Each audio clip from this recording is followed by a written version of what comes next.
everyone, welcome back to our podcast about international queer topics from Düsseldorf.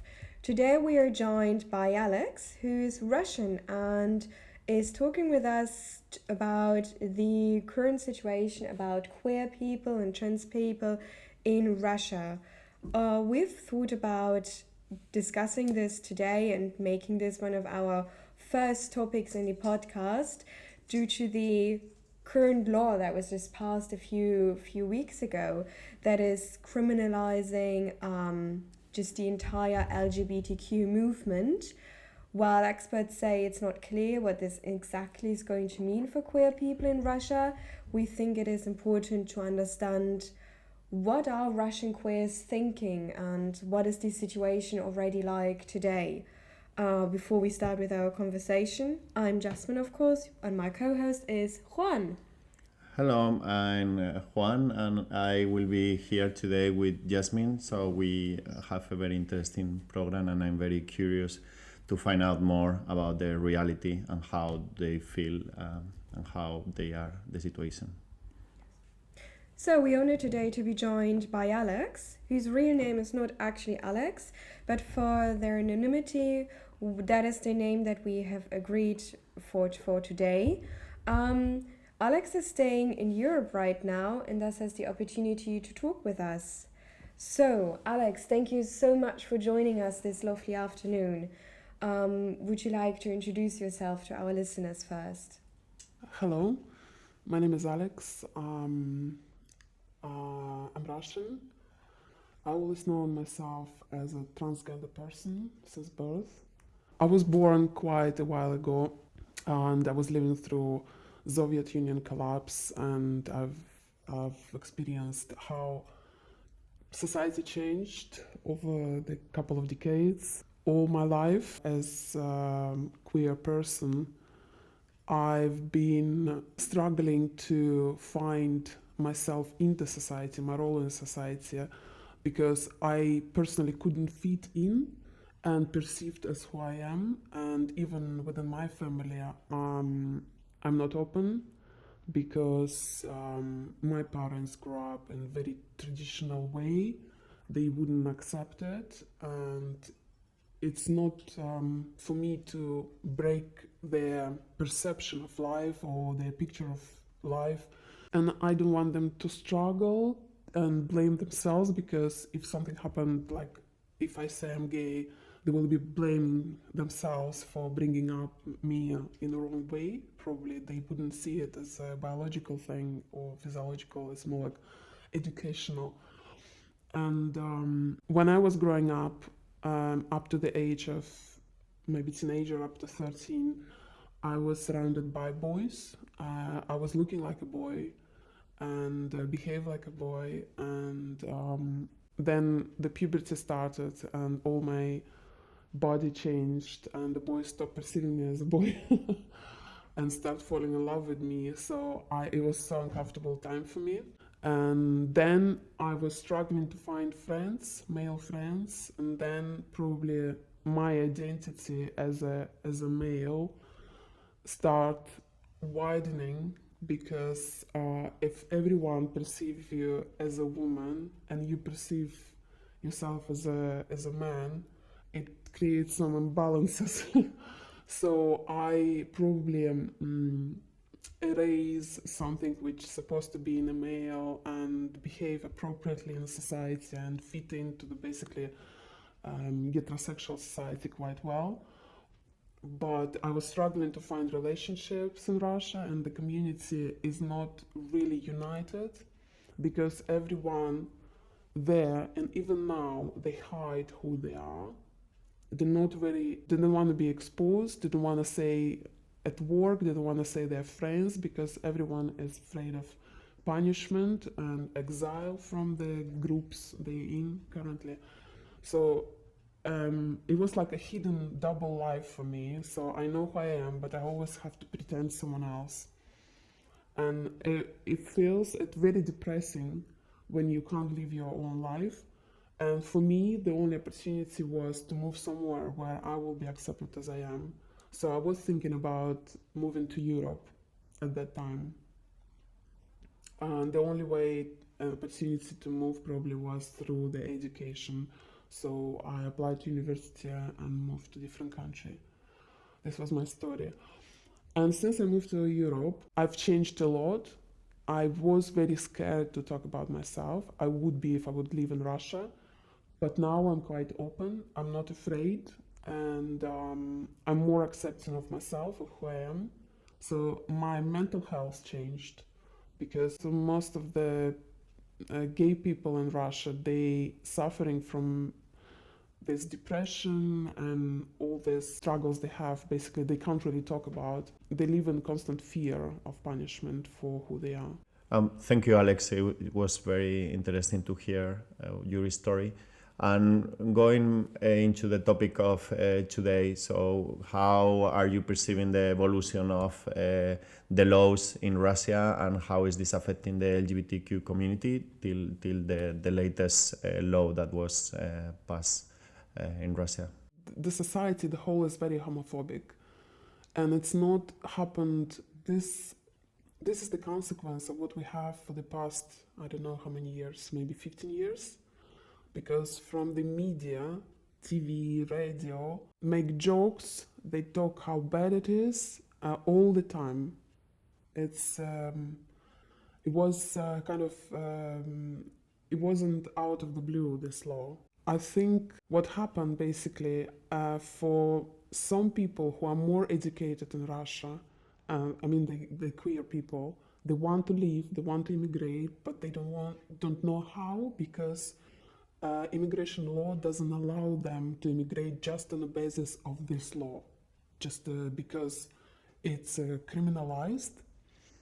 But there is no persecution, because it has to be very personal to bring this case to some country and ask for asylum. But in Russia, I don't think much changed since this law came into power, because the government has different routes how they can put people in psychiatric facilities. Using homosexuality is one of the reasons, and they punish people in the psychiatric facilities basically instead of official prison. But now they can put in prison, but the homosexuality exists in prisons, so it's wild known phenomena. It's difficult to explain to Europeans, because in Europe, if a law come up, it changed something for people. Yeah. In Russia, it doesn't. If you ask many people of gay people in Russia what changed since the law came out, they say nothing. I wasn't open before, and I will not be open after this law, saying who I am. There will not be a persecution per se, targeting every single gay person in Russia, but they will target the people they think they need to for political reasons. If they have their own blog, given the news about what's going on in Russia, and they happen to be gay, they're going to use this law to put people away, saying, oh, it's not for political reasons, it's just because this person do propaganda of LGBT. But apart from that, of course, they want to increase population in Russia. They want to kind of protect kids from having this idea they can live alternative lifestyle. They use this law to kind of forbid people to see any other news or any other people from on TV, because it will be difficult. They even closed some of the internet channels. So, for example, you can't really access Facebook in Russia, maybe some YouTube restrictions as well. So it's becoming more difficult to do it online. And of course, all the media, TV, radio, it's pro-government. So you will not be able to get information from there. Okay, wow. So you just said that you don't think there's going to be much difference for how queer people live their life in Russia. There's not so much that we get to know about what it's like to be a part of the LGBTQ community in Russia, actually. What is your view on life as a queer person in Russia right now? Well, we don't have official clubs for gay people, and at some point, just after the Soviet Union collapse, because there was like a bit of anarchy and freedom, there were some clubs, but gay people were targeted by some groups of people, basically waiting them outside of the clubs at the night time, and for physical assault, basically, what was happening next to the nightclubs. But now, then those clubs start closing down. There are some places where people meet, but they're not officially. You wouldn't, when you start Googling online, you wouldn't find any information. So it's only person-to-person information going around. And also, people meet more than in houses and flats instead of going somewhere in public places. And also, it becomes more difficult to find each other. For example, if you live not in big city, you will be very isolated. So you have to move to big city to find someone like you.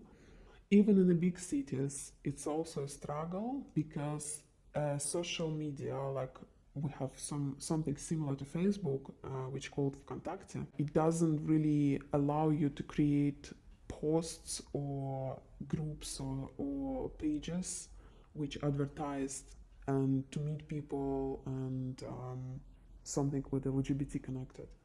So I think that people become more isolated and they all live in fear. They were living in fear before to be exposed, and now they live in fear to be exposed. And what I wanted also add that homophobia exists not from only heterosexual people, it's within a homosexual people as well. They accepted it is bad to be a gay, and they don't like gay people, although they are gay. And this is very confusing because I'm living quite a while in Western society. I notice it quite a lot. It's not within Russia, it's post-Soviet countries, and especially Muslim countries, which you go away like Uzbekistan, Tajikistan. The gay people, very homophobic themselves as well. On that, I have a very quick question. Well, I have two actually. The first one is so I'm curious, are apps like Grindr or any other, I don't know, Hair or any other, do they really work in Russia or do not work at all? No, they don't work. And do the people use VPN or something, or it's not safe? Maybe some VPN works, but the government creates, I don't know technical side of it, but it's more difficult to use VPN. So they kind of closing them down one by one. So you have to find which is working. Most of them, they don't work in Russia. Okay. And the second question I had, do you feel a difference between gay, lesbians, trans? Is any other part within the community and that they are suffering more, or they are all as bad? I think trans people suffering most because there is no places they can actually go and ask for help, like with the body image and stuff.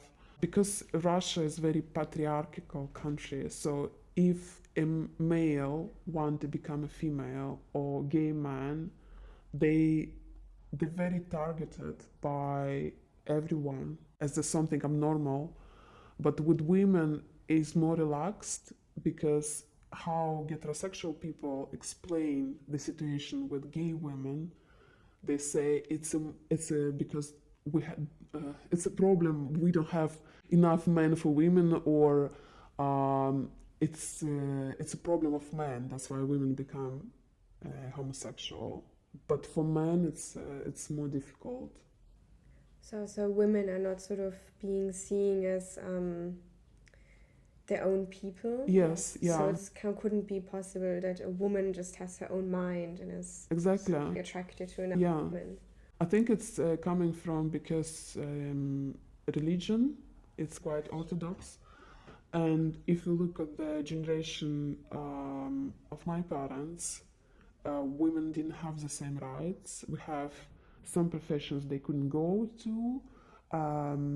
Even now, they're perceived as someone who has to stay in kitchen and cook. It's not for politics, it's not to make decisions. She couldn't because she has a weaker mind. It becomes less like that with new generation. but it's quite still imbalanced. It's not the same as in Europe. When you say it's sort of changing a bit with the new generation, in general, do you feel that younger people are sharing these values or these thoughts that you were just telling us about? I think some people get access to the Western world and get educated in Europe or Yeah. USA and bring these ideas back. So they're quite different from people who just stay in Russia and don't travel. But younger generation, I don't know exactly what changes, but you can feel it's a bit different, and different in many ways, not just between like rights of different genders, but also expectations. Before, I'm just talking about my parents' generation, male has to support female when they get married. He's working, she's not. But now it's more like even the guys start expecting that female will financially support men, so it's changing a lot. Maybe economy influences, so women have more opportunities to earn money and they become more successful in some areas, and men probably some areas become less successful, so the changes of the perception of different genders also changes. But I'm talking about Moscow. Moscow is a totally different district in Russia, and they have more opportunities to earn money and live totally different life. If we're talking about different parts of away from the big cities, it's still the same way as it was like 50 years ago. So it's very traditional and very disbalanced in what genders, what rights they have. Of course, Russia is an incredibly huge country, so you'd expect there to be generally differences within it, of course. And we often find it that urban places, bigger cities, develop differently than other places. Thank you for sharing this with us. So now you've moved, you don't live in Moscow anymore, or in Russia in general. How has this changed for you? Has this meant for you as a queer person? Oh, it's changed my life a lot. Maybe first few years I was still kind of looking back, and like I was afraid to tell about my sexuality, but now I'm quite open, I'm not afraid, and I'm even surprised that when you apply for jobs or university, or it always asks your sexuality. This question exists in all application forms, but definitely it wouldn't exist in Russia. So I became more and more open to say who I am and what lifestyle I'm having. So I don't have this fear. Awesome. I'm so glad to hear that. This is quite nice. Thank you. I guess for some job interviews and when you are applying, they may ask you for identities just for that to give equal opportunities. But I guess all this information is anonymized. But I'm very curious. I mean, we are part of this international LGBTQ community here in Düsseldorf. And you joined us recently, so I'm very curious how did you discover us? If it's already helping you, or what is your expectations about this community? Yeah, I'm very happy to find you guys because in different cities in Europe, community is not so developed, and there is not many people who wants to organize stuff together and unite as a group, and it's very important for everyone, for mental health, I would say, be part of the group, not to be alone. So, and the place I'm living currently is very, it feels very isolated, despite it's Western Europe, but still the community we have is not very active, and it's even meetup groups. We don't really meet up.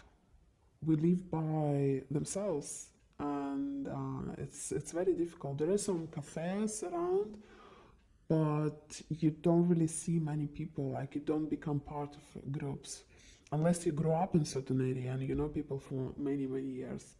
So for me to join in the group, which is active as it's a blessing.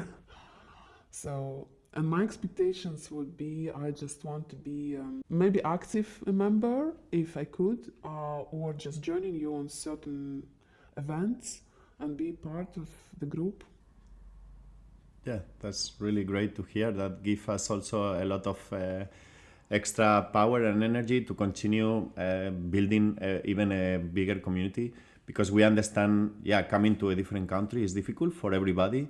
And even if just coming to another country, you are queer, it's a bit more difficult to connect with people similar minded like you are or we are.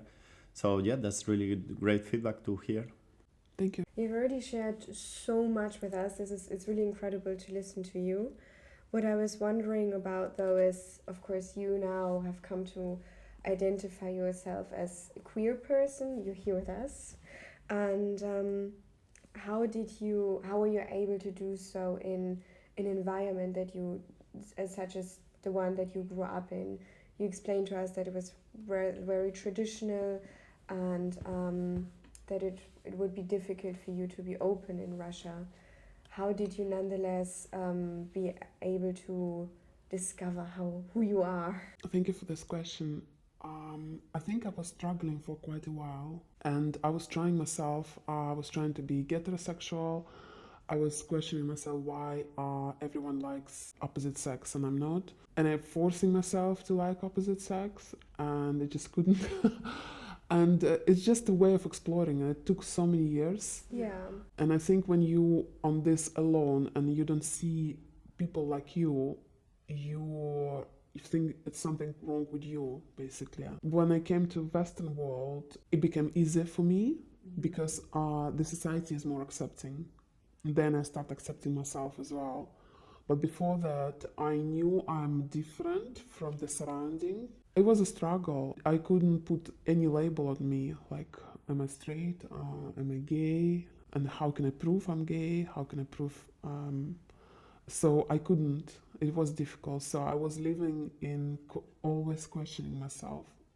So to find your identity, you have to find a group who will accept you as who you are. Basically, you need other person to do it. You can't do it on your own. But also you can always feel what you feel, but you can't. You will be questioning yourself whether it's illusion or it's a reality, unless you meet someone and who say yes, this is normal. You need someone who feels like me and who experience life like I do, so I know I'm not alone. Yeah. I'm not a problem. I know there are people like that, and it's normal. It's normal. So this how probably I developed by searching people like me. Yeah, so I going forward and thinking a bit about the future. We are here in Düsseldorf, so in Germany, we can say we are in a privileged position. And as organization or a group of people, you always wonder how. What I want to ask you, what do you think we could do from here to support the LGBTQ community in Russia? In my personal opinion, I think if we find how immigration law could be used for those people who wants to leave Russia and move somewhere else, and help them by using certain law and help them to immigrate, I think it would be great help because people would have a choice. Now they don't have a choice, they have to survive there. But if we can make this bridge, if you want to move away from this environment and live somewhere else and be yourself, you will have this opportunity. I think it would be a great help. I personally always find sad that you have to leave your countries and your roots because you cannot be yourself.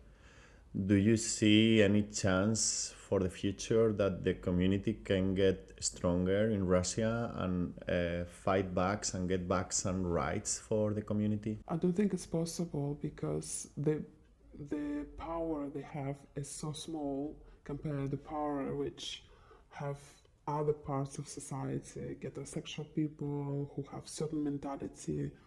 I don't think it's going to be possible in any time within. If we want to save those people, Maybe if we find the route to immigrate to any country from Russia, that would be a great help. So they will have a choice. I think this is the only help probably they need. It was very interesting what you just explained to us. A bit, sad that it may take so many years to change society, but it looks like, it's not just president, but it's also society really like that.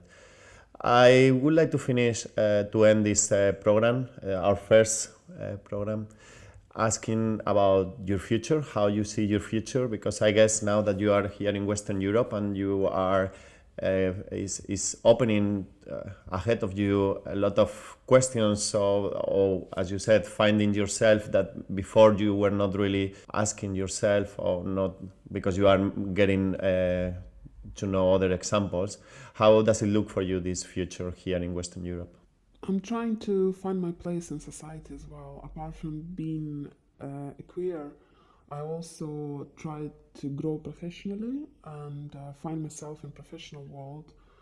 And also, I had some ideas which didn't come true before. So I'm still searching what I can do and to find something like dedicate myself, doing something for positive for people. I think it's one of the way for me personally to grow and to feel happy. So I was trying to be a lawyer before, but it just didn't work. Maybe with now I'm learning German language, and within German language I may find the way to kind of be a lawyer, maybe international lawyer, human rights lawyer, maybe. Okay, with that, we have already come to an end to one of our first episodes ever. Thank you so much, Alex, for joining us and for giving us insights that I think we really rarely get like this. Thank you for being so honest with us, and thank you for sharing your story with us, of course. We are so glad to have been able to meet you, and we're very lucky to have, yes, maybe seen a member. And of course, I think it's quite important to talk about, to share stories like yours. So thank you for giving us this insight, and our listeners as well. Thank you.